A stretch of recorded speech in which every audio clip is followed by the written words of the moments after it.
Hello, I'm Chris. Welcome back to Conscious Pathways. Hi, I'm Dennis, and we are honored that you are a part of this journey.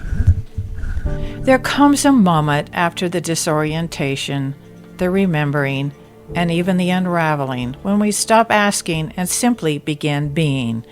Rip stands now at the edge of a new life, not the one he left behind, but one shaped by all he has seen, endured, and awakened to.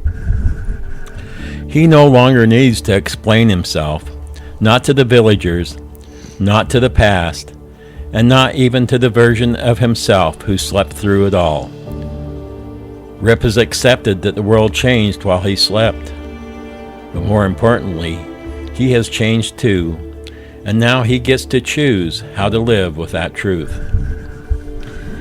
We picture him stepping away from the old bench, the place where people once whispered and stared. This time, he doesn't need their approval. He walks, not back into the past, but into the present, one step at a time, into a life he will shape with fresh eyes. We often think awakening is the end of something, a final breakthrough, a story closed. But what if awakening is really the beginning? Like a seed breaking open, not to mourn its cracked shell, but to grow roots and reach toward the light. Or like the traveler, finally setting down the weight of old maps and walking the path that opens underfoot. Or like the story ending so that your story can begin. Rip's tale doesn't tell us what he does next. And maybe that's the beauty of it. We get to wonder. We get to decide. So now we ask gently, what will you do with your awakening? What do you still carry from your past that no longer belongs in your hands? What would it mean to stop waiting for the right moment and start living, awake right now? You know, Chris, it's so easy in today's world to think, not yet, maybe tomorrow will be better, maybe I'll feel better next week, more ready. But waiting for the perfect conditions can quietly become a habit, one that keeps us from ever really stepping in.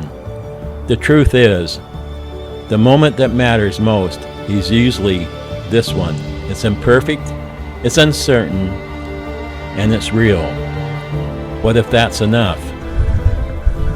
And maybe it's not allowed doing something big right away, but maybe it's just about showing up differently.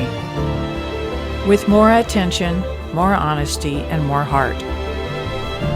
As we close this chapter, we want to remind you that Rip's story isn't the only one. In the weeks ahead, we'll explore stories from around the world that mirror this path. From mountain villages to sacred circles, cultures across time have told tales of sleeping, waking, and becoming. Because Rip's awakening isn't just his, it's part of something far greater, a human pattern, a shared invitation. Sometimes the bravest step isn't waking up, it's walking forward awake. The story ends here, but you begin. If this message resonates with you, we'd love for you to follow the podcast and walk this path with us. Until next time, stay present, stay kind, and stay awake.